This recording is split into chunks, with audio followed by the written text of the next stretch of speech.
The message that shocked the star's commander. Zixatheta floated in his command chamber, 6 tentacles dancing across holographic controls. The Galactic Coalition's newest member would be contacted today. Another primitive species to uplift. Another civilization to guide toward the stars. He'd done this 47 times before. The blue-green planet appeared on his main display. Earth, the natives called it. Carbon-based bipeds with barely 2 centuries of industrial development. They detected radio signals just last cycle. Crude electromagnetic broadcasts leaking into space like a child's first words. Prepare standard first contact protocol, Zixatheta commanded. His crew of 12 species moved with practiced precision. The translator hummed to life. The peaceful greeting played on repeat. A mathematical sequence followed by star charts, then simple pictographs showing friendship. They expected confusion, maybe panic, possibly worship. They didn't expect an immediate response. The reply came in perfect galactic standard. Not broken phrases learned from their greeting. Full sentences, complex grammar, technical terminology that shouldn't exist in Earth's vocabulary. Greetings, Commander Zixatheta, of the Coalition vessel Endless Horizon. This is General Sarah Chen, speaking on behalf of Earth Command. We've been expecting you. Zixatheta's tentacles froze. His secondary brain fired confusion signals. His crew stopped moving. How do you know my name? The question escaped before protocol demanded it. Your ship's been in our system for 6 hours, Commander. We've had plenty of time to scan your databases. A pause. Nice encryption, by the way. Took us almost 3 minutes to crack. 3 minutes. The Coalition's quantum encryption had never been broken by any species under 1,000 years of spaceflight. These humans had been in space for less than 100. We would like to arrange a meeting, General Chen continued. Our diplomatic team can reach your position in approximately 4 hours. Will that be acceptable? 4 hours? Zixatheta checked his instruments. Earth was 8 light hours away. To reach them in 4 hours would require, you have faster than light travel? His voice pitched higher than intended. Among other things. Was that amusement in the human's tone? I'm sending our diplomatic protocols now. You'll find we're quite prepared for this meeting. Data flooded their systems, not the crude binary they'd expected from Earth's technology. This was compressed quantum information, formatted perfectly for coalition systems, diplomatic procedures, medical data for atmospheric requirements, cultural guidelines, trade proposals, military fleet positions. Zixatheta's third lung seized. Hundreds of contacts appeared on his scanner. Ships hidden behind moons tucked into asteroid fields, waiting in the outer system's darkness. They'd been there the whole time, invisible until Earth chose to reveal them. Apologies for the surprise, Commander, General Chen said. We didn't want to appear aggressive, but we also believe in transparency. Earth has been unified under a single command structure for the past 50 years. We've been preparing for this moment. Unified. The word sent ripples through the bridge. Most species took millennia to achieve planetary unity. The Thorax had needed 3,000 years. The Melody, 6,000. These humans had done it in 50. Sub-Commander Creeks leaned toward Zixatheta's acoustic membrane. Sir, their population is 8 billion. How could they unify 8 billion individuals so quickly? Before Zixatheta could respond, Chen answered. She'd heard a whispered conversation from 8 light hours away. We had excellent motivation, Sub-Commander Creeks. We picked up your coalition's broadcasts 43 years ago. Amazing what humans can accomplish when we know we're not alone. 43 years. They'd gone from receiving alien signals to building an interstellar fleet in 43 years. Your technology advancement rate? Zixatheta said slowly. It's not possible. We had help. Chen's voice carried something. Pride. Warning. Every war we've ever fought.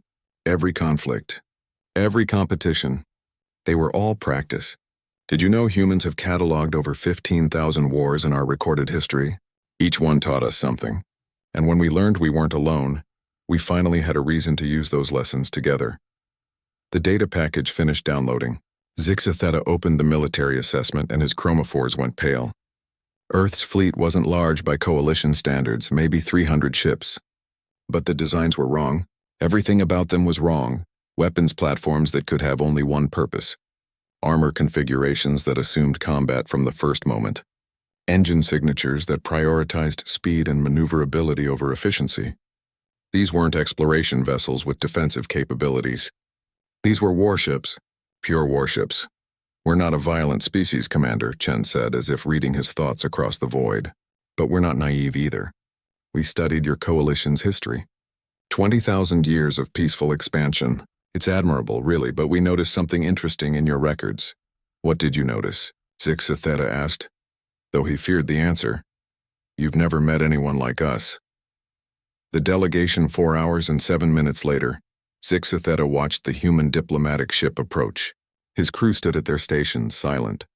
They'd been silent since the first conversation ended. The human vessel was a contradiction that hurt to perceive. Elegant diplomatic curves housed weapon systems that belonged on a dreadnought. Gardens visible through transparent aluminum sat next to missile pods. The hull bore art from Earth, swirling colors depicting their history, painted over armor that could shrug off a star's corona. Coalition vessel. This is Ambassador Marcus Webb requesting docking permission. The voice was warm, grandfather-like. I'm accompanied by my team and a small security detail. I hope that's acceptable. Small security detail. Zixa Theta watched 12 more ships fold out of hyperspace. Battlecruisers, each one. They positioned themselves around the diplomatic vessel like protective siblings. Docking permission granted. Zixa Theta managed. Bay 3 is prepared for your arrival.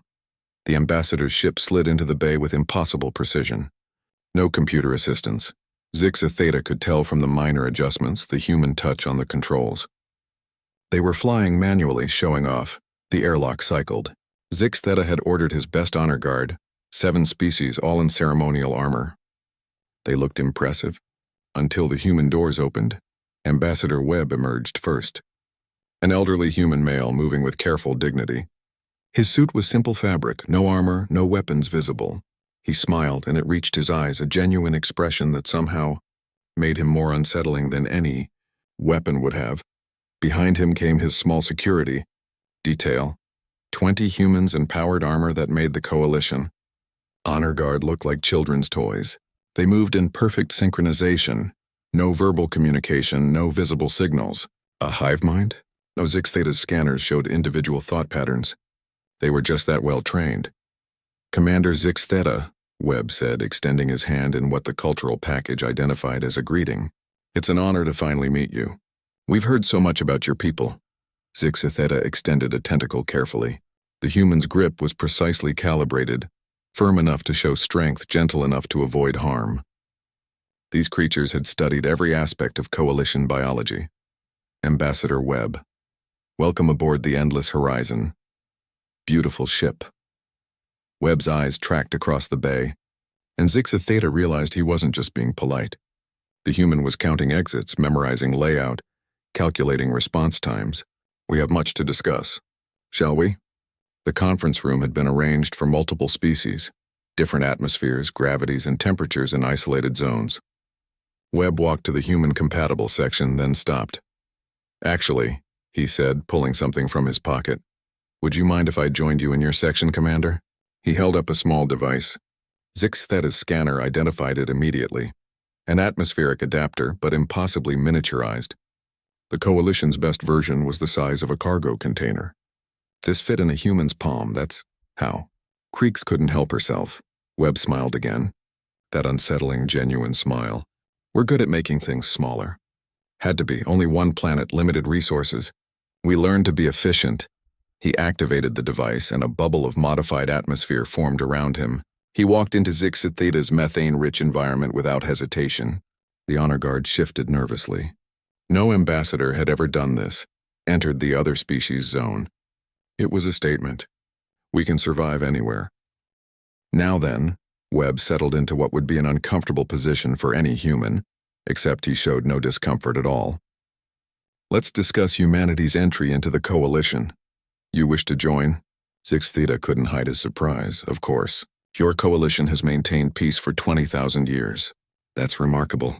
We want to be part of that. Webb paused. But we need to discuss terms. Terms. New species didn't discuss terms. They were grateful for inclusion, for uplift, for protection. They didn't negotiate. What terms? Zixa Theta asked. Webb gestured, and one of his aides approached, a young woman who moved like a predator despite her pleasant smile. She set down a data pad. First, technology sharing goes both ways immediately, not the usual 100-year probationary period. Webb's voice remained grandfatherly, but his words were steel. Second, humans retain full military autonomy. We'll coordinate with coalition forces, but our fleet remains under Earth command. That's unprecedented. Third, Webb continued as if Zixa Theta hadn't spoken. We want a seat on the Coalition Council within 5 years. Not the standard 1,000-year waiting period. Impossible. Creaks's scales flared. The council seats are earned through centuries of contribution. Webb nodded thoughtfully. I understand. How about this? We'll accept a provisional seat after we solve one of your coalition's 3 unsolvable problems. The room went still. The 3 unsolvables. The void plague, the dead zone phenomenon, and the quantum lock paradox. The greatest minds of 20,000 years had failed to crack them. You believe you can solve one? Zixa Theta's voice was barely a whisper. Oh, we've already solved 2. Webb's aide touched her pad. The void plague is a prion-based disease that spreads through quantum entanglement. The cure is surprisingly simple once you understand the mechanism. The dead zone phenomenon is caused by an interaction between dark matter and your standard FTL drives. We can show you how to shield against it. She looked up, and her smile matched Webb's perfectly. We're still working on the quantum lock paradox. Give us another month, a month. The Coalition's greatest mysteries solved over breakfast. How? Zixa Theta asked. How is any of this possible?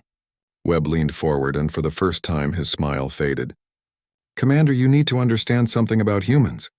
We're not special because we're stronger or smarter or faster. We're special because we're never satisfied. Every solution leads to new questions.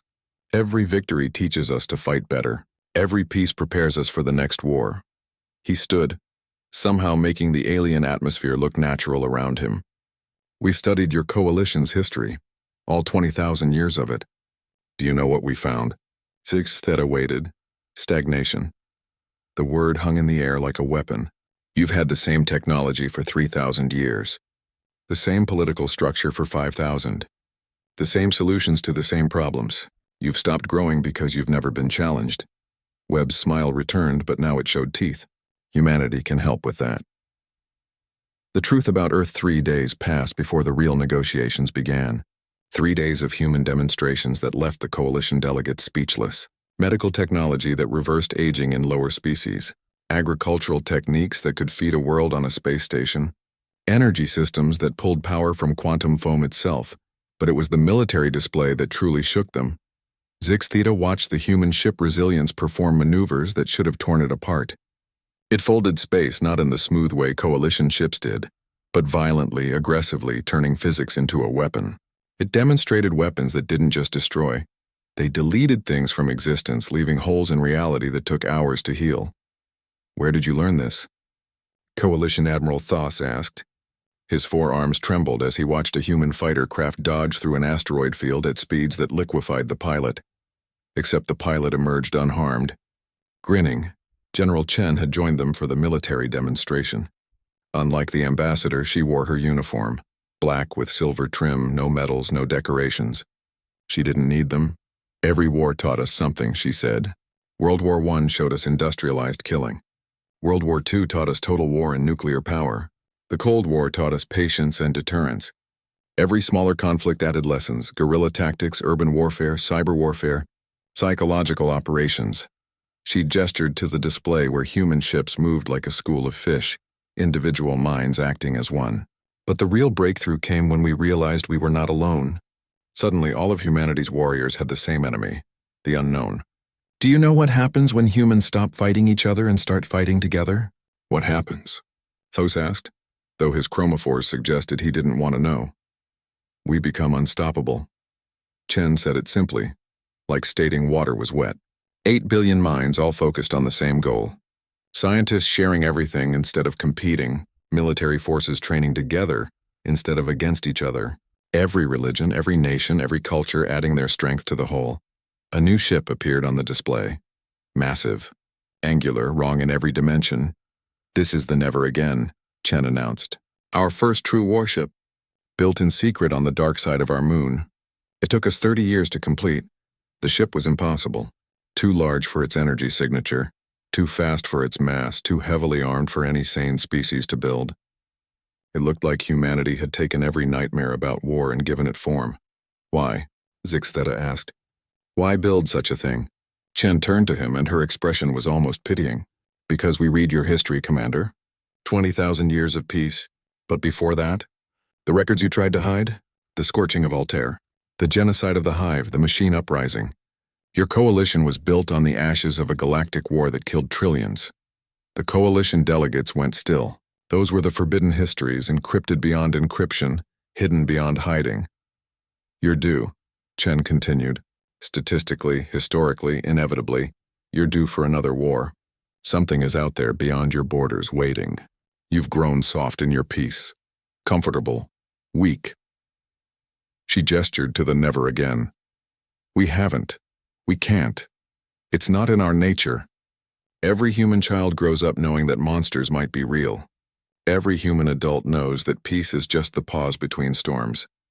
We're the species that invented Murphy's Law. Anything that can go wrong will go wrong.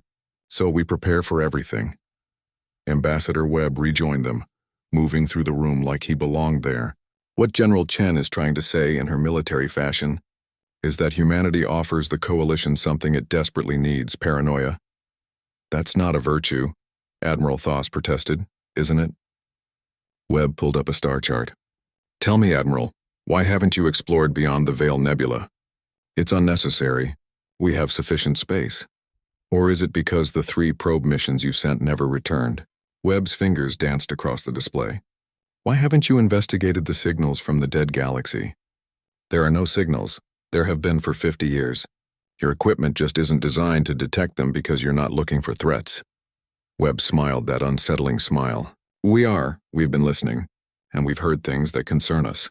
The display changed. Signals, patterns, movements in the dark between galaxies. Something massive moving in ways that suggested intelligence and purpose. What is that? Zixtheta's voice cracked across 3 octaves. We don't know, Chen admitted, but it's been getting closer. Estimated arrival at Coalition space, 70 years. Maybe less. The room erupted. Delegates shouting in dozen languages, panic spreading like wildfire. Through it all, the humans stood calm, waiting. When quiet returned, Webb spoke again. The Coalition has a choice.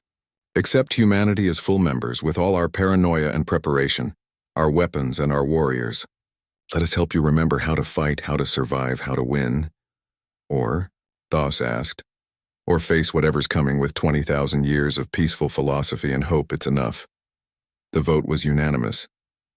As the human delegation prepared to leave, Zixtheta approached Chen one last time. Tell me truthfully, General, could humanity defeat the Coalition in war? Chen paused at the airlock, considering. Commander, you're asking the wrong question. What's the right question? The right question is, why would we want to? She turned to face him fully. We've spent our entire history fighting ourselves. We're very, very good at it. But do you know what we're even better at? Zixtheta waited, making friends. Her smile was genuine this time, because humans understand something fundamental. In this universe, you need all the friends you can get. Something's coming, Commander. Something that's going to test everything the Coalition believes. When it arrives, you'll be glad humanity said hello. The human ships departed in perfect formation, disappearing into folded space with an efficiency that hurt to watch. Zixtheta stood at the observation deck long after they'd gone, wondering if the Coalition had just been saved or conquered. Perhaps, he thought as Earth's sun gleamed in the distance. It was both. In his final report to the Coalition Council, he would write, "Humanity is not what we expected. They are not peaceful explorers reaching for the stars. They are not naive children needing guidance. They are something far more dangerous and far more necessary. They are survivors, and they've chosen to help us survive too." The Council would accept humanity within the week. The military integration would begin within the month. And in 70 years, when the darkness between galaxies finally arrived, the Coalition would learn what humanity had always known. Sometimes, the best way to say hello is with a very big stick and a smile. End of saga author's note. In the vast cosmos where ancient civilizations measure time in millennia and peace in eons, humanity arrived not as students but as teachers. We taught them that paranoia is just another word for preparation, that warriors can be diplomats, and that sometimes the youngest species has the oldest instincts. When they asked us our greatest strength, we told them the truth.